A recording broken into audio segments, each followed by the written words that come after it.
¿Te preguntas qué puede hacer un contador público? ¿A qué se dedica? ¿Qué es lo que hace? Seguramente estás estudiando la carrera o estás considerando hacerlo, o quizás ya te recibiste y no sabes por dónde arrancar. En este video, mi idea es compartirte principalmente el mundo laboral del contador público desde dos enfoques: desde el trabajo en relación de dependencia y desde la profesión de forma independiente. Soy Jay Olivero, soy contadora pública y me especializo en impuestos. Trabajo de forma independiente en este momento, pero tuve trabajos tanto en relación de dependencia como de forma independiente, y te puedo compartir un poco los pros y los contras de cada uno y también qué es lo que encontré que se puede hacer. Desde mi experiencia, yo comencé como analista de impuestos en el mundo contable. En realidad empecé trabajando en un estudio contable, como haciendo un poco de todo, pero lo que necesitaban cubrir era alguien que cargue información, ¿no? Que suba data de las facturas, que cargue comprobantes en su sistema de gestión, que genere asientos. Y como yo no tenía nada de experiencia en todo eso, me capacitaron, que es una capacitación muy breve la que se necesita para hacer data entry. Se conoce el tipo de actividad de cargar información en la compu o en un sistema. Entonces, nada, empecé con eso. Una vez que el tiempo me empezó a sobrar, porque la realidad es que si, nada, si prestas atención y tenés agilidad, puedes cargar un montón de comprobantes en una jornada de 6 horas, que era en mi caso part-time el laburo, o de 8 puedes cargar infinidad de cosas. Entonces quedaban muchos baches. Ahí me empezaron a requerir que asista en la parte de liquidación de impuestos, más que nada en el armado de los papeles de trabajo.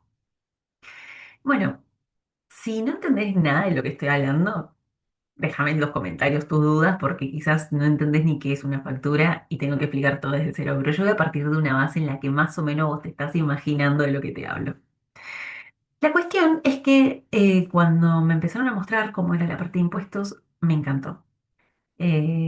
Mi compañera, quien me capacitó, Juli, que la amo, ella fue muy genia, me explicó muy bien todo y empecé haciendo ingresos brutos, que es un impuesto provincial que se liquida todos los meses. Entonces empecé haciendo ingresos brutos simples.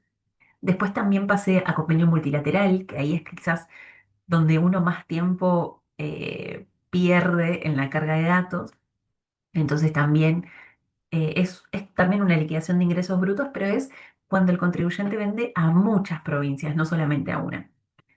Entonces, bueno, ahí pude profundizar un poco más en ese impuesto y en esa liquidación.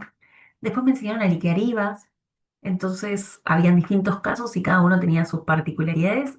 Y bueno, la liquidación de IVA en ese momento era un poco más compleja que ahora. Ahora es bastante automatizada, así que lleva menos carga de datos manual, pero en ese momento había que prestar mucha atención en cómo se tipeaban los números. Así que ahí cargaba las declaraciones de IVA. Y bueno, con el tiempo aprendí a hacer cada vez más asientos contables de distintas situaciones. Participé un poquito en el armado de liquidación de ganancias. Pero lo que me pasaba es que, si bien el trabajo estaba muy bueno porque podía aprender mucho, me quedaba muy chico económicamente, y también mi contexto personal en ese momento requería de otras cosas. Entonces, así fue como dije, bueno, con esta base que gané en el estudio contable, me voy a animar a buscar trabajo en una pyme un poco más estructurada. Yo siempre fui medio reacia a la idea de trabajar en multinacionales o grandes corporaciones, por una cuestión personal en ese momento adolescente en la que creía que si entraba a trabajar en una multinacional yo iba a pasar a ser un número más y que no iba a poder hacer carrera, sino simplemente iba a quedar en un puesto muy cómoda, pero sin más que eso. Hoy en día, viéndolo en retrospectiva, creo que estaba bastante equivocada. No es la generalidad de los trabajos en multinacionales eso. Conocí mucha gente con puestos muy interesantes y con mucha posibilidad de hacer carrera en multinacionales. Así que hoy en día te puedo decir que si aparecen esas oportunidades, son buenas para tomarlas. Pero como yo estaba en un modo, no, no voy a vender mi identidad a nadie, me fui a buscar pymes, a buscar empresas nacionales, me inspiraba mucho trabajar en una empresa nacional. Y bueno, conseguí por suerte bastante rápido en ese momento. Trabajo en Rowing, una empresa que presta servicio de reparación y mantenimiento a AISA, Edenor, Edesur, como que es la empresa que terceriza varios servicios que se hacen de mantenimiento en horas públicas y cosas así. Así que bueno, ahí esa experiencia fue muy loca porque yo me postulé a dos búsquedas que tenía la empresa. Analista de costos, yo no tenía la más pálida idea de que hacía un analista de costos, pero me interesaba porque me había ido bien en la materia de costos en la facu, y en analista de impuestos. Y bueno, me llaman de recursos humanos y me dicen, no, hola, ¿qué tal? Bueno, vimos tu postulación. Por lo que entendemos en tu currículum, para analista de costos no tenés nada de experiencia, pero para el analista de impuestos sos el perfil ideal que estamos buscando. Así que, ¿te interesa que tengamos una entrevista? Yo, obvio que sí. Así que bueno, así avanzamos y tuvimos la entrevista. Yo siempre muy desenvuelta, eso es algo que te quiero contar y que es muy importante traer a colación. Hay que ser desenvuelto, hay que estar confiado, hay que hablar con seguridad, demostrar que uno tiene ganas de aprender, que uno tiene predisposición.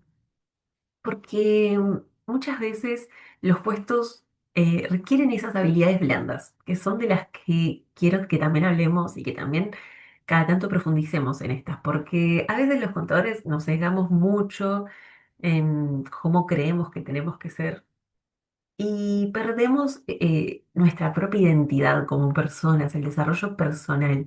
Así que bueno.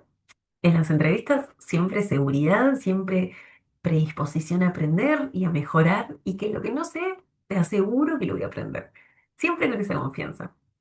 Creo que con eso ya tenés 50% adentro. Después demostrarás tus habilidades técnicas, lo que hayas aprendido, realmente tu ejercicio como profesional, pero es importante aclarar a todo esto que yo ya estaba recibida.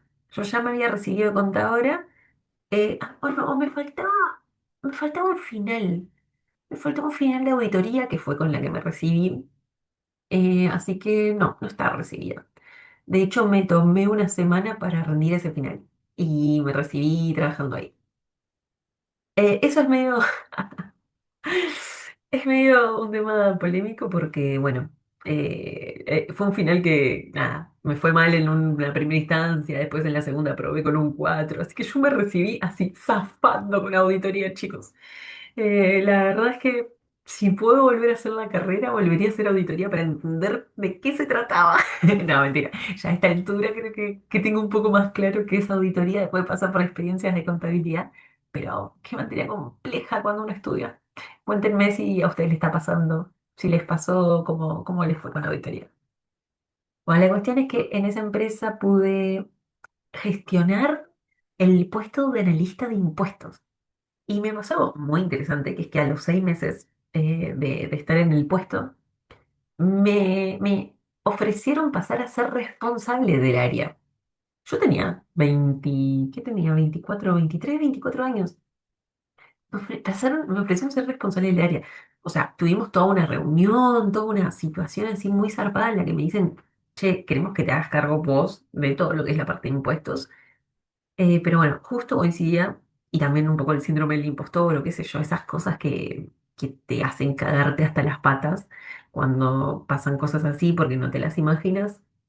Pero justo coincidía en que mi papá estaba, bueno, atravesando la recta final de un cáncer y le quedaba poco tiempo de vida, o sea, la situación era muy delicada personalmente, entonces, no, nada, a la semana de esa propuesta renuncié. Que se quedaron todos como diciendo, ¿qué pasó?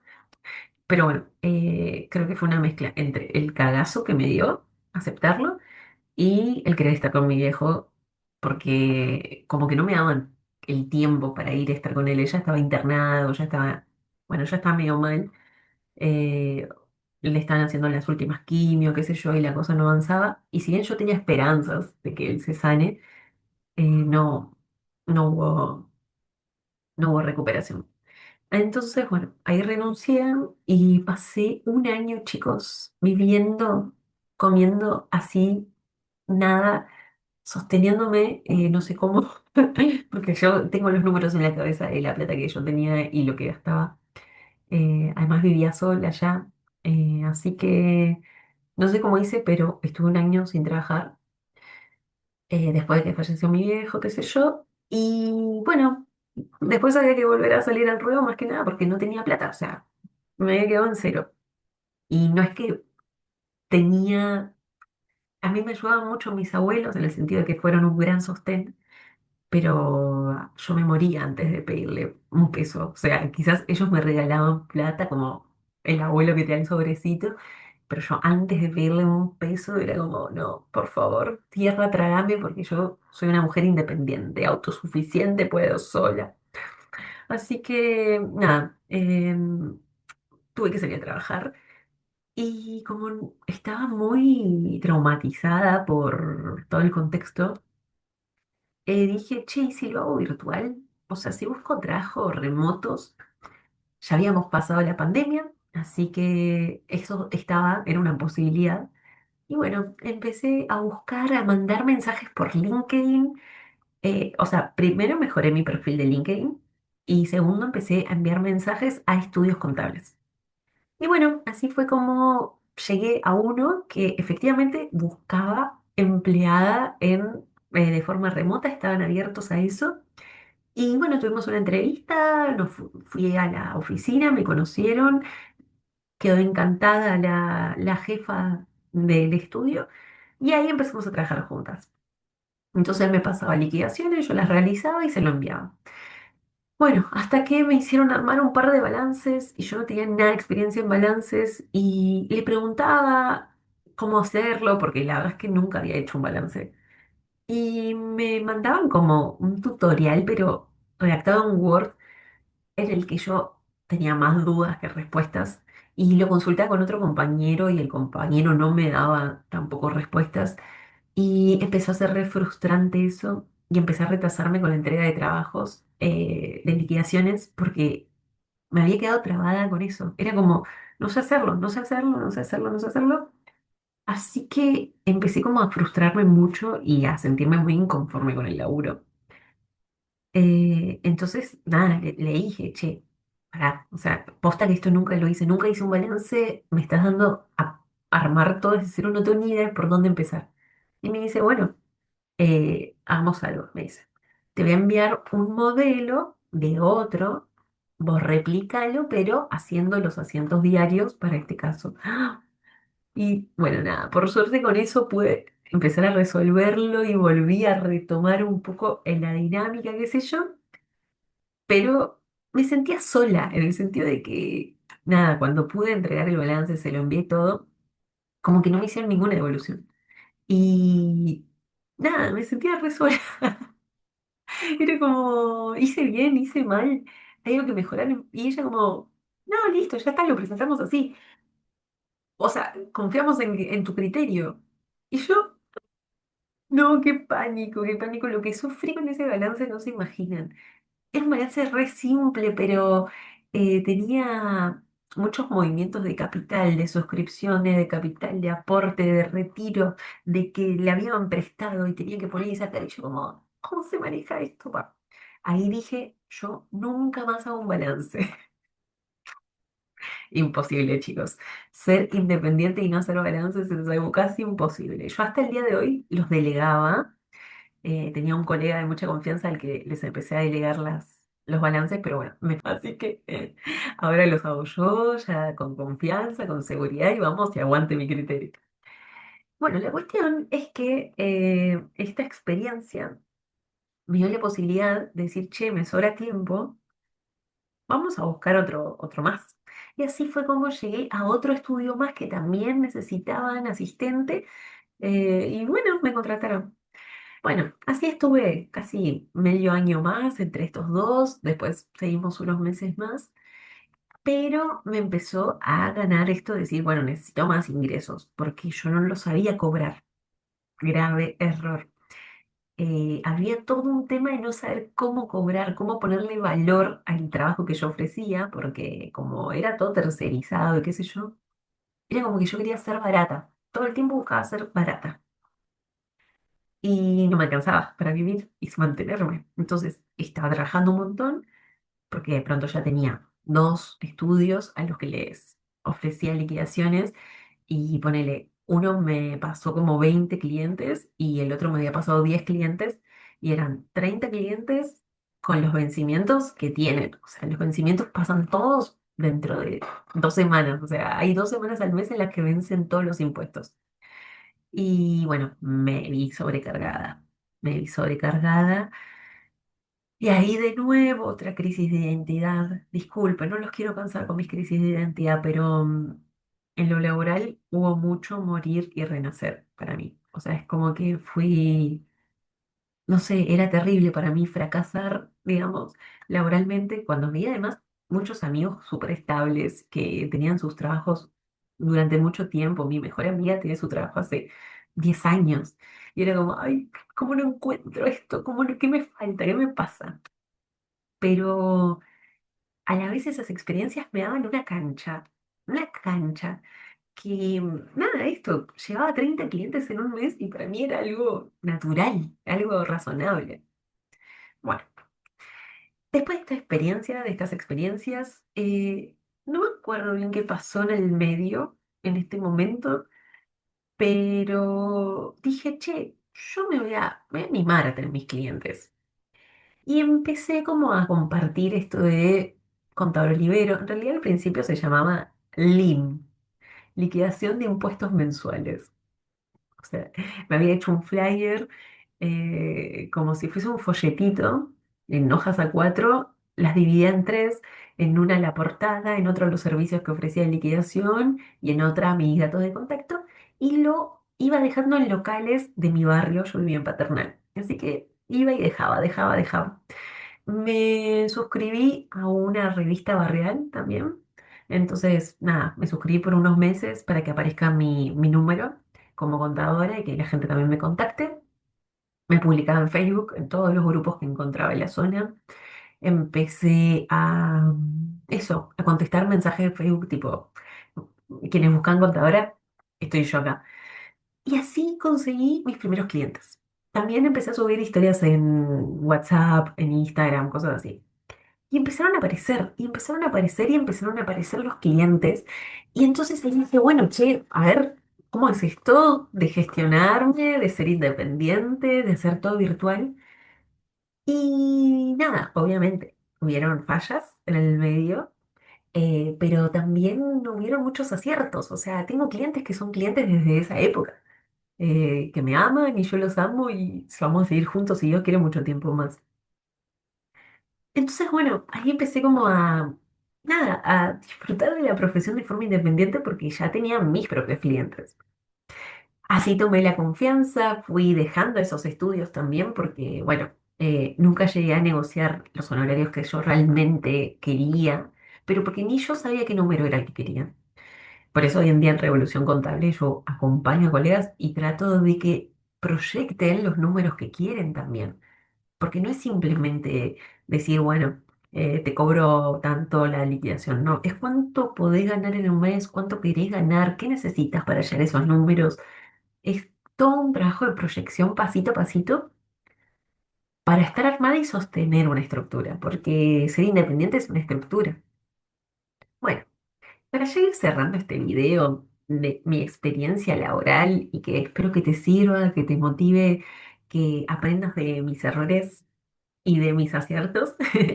Me encantaría escuchar cuáles son sus casos, qué es lo que los trae acá. Pero finalmente lo que me pasó hace un poquito más de un año fue que hace 2 años nos mudamos con mi pareja al campo. O sea, yo ahora estoy en Exaltación de la Cruz, que es cerca de Capital. Y yo, nada, nos vinimos acá a alquilar una casa. Una casa con patio, con pileta, con vista al campo, con mucho espacio. pero un alquiler valuado en dólares. ¿Y qué me pasó? No me alcanzaba con mis clientes. Así que me encontré en la necesidad de salir a buscar trabajo nuevamente. Después de que yo hace unos años me propuse, yo nunca más vuelvo a trabajar en relación de dependencia y acá estaba, ante la necesidad nuevamente de salir a buscar laburo. Y bueno, después de todo lo atravesado, yo dije, bueno, obviamente mi camino es como analista de impuestos. O sea, yo voy a seguir a muerte este camino. Y tuve, después de una gran crisis, me acuerdo de una noche llorando, diciendo, por favor, Dios, ayúdame a conseguir algo porque no doy más. Apareció Ilva.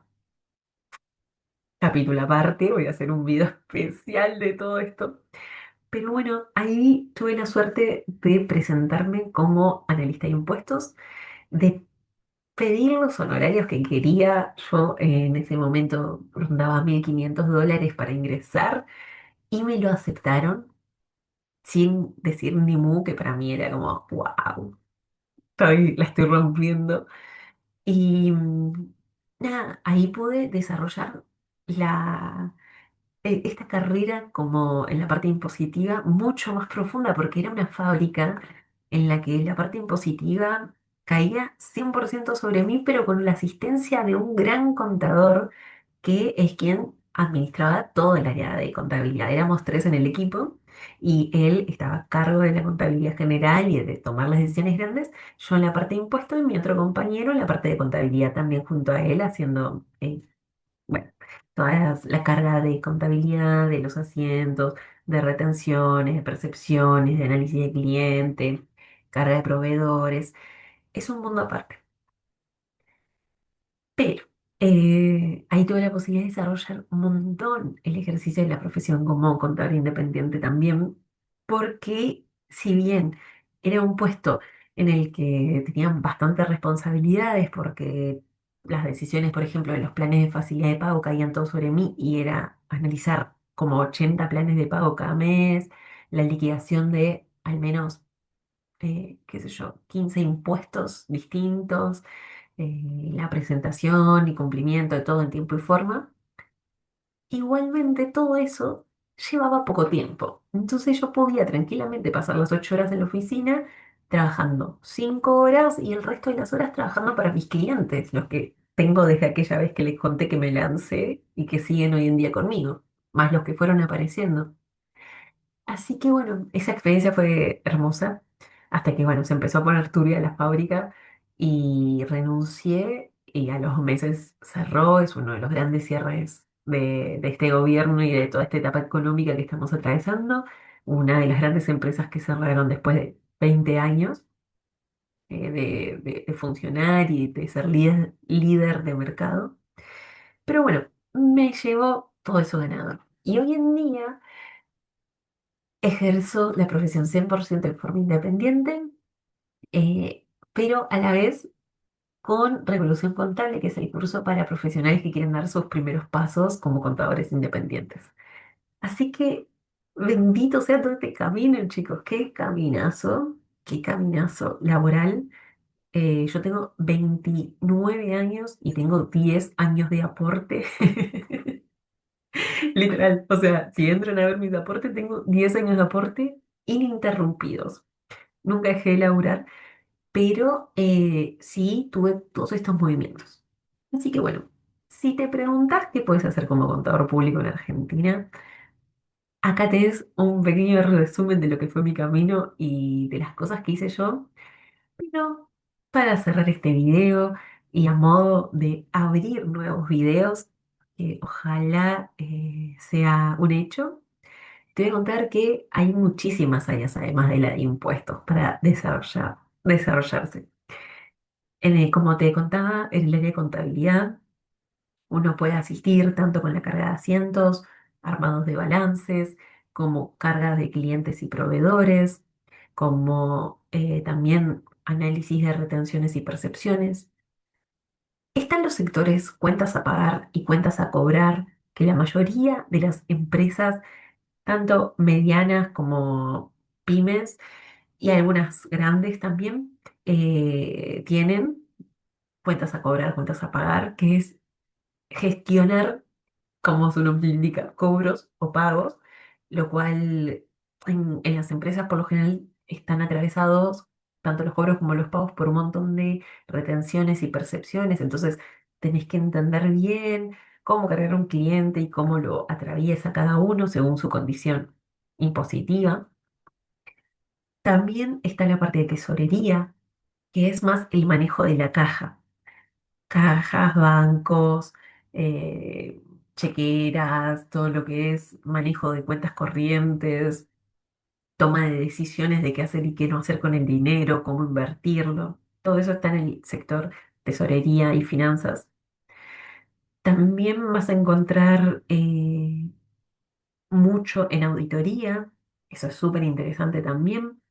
Podés auditar tanto de forma interna, o sea, auditar procesos internos de las empresas como externo, lo cual también es re interesante porque vas a distintas empresas. Si sos auditor externo, es como que tomás varias empresas y vas a analizar a ver si los parámetros que están tomando y la forma de hacer las cosas es la correcta.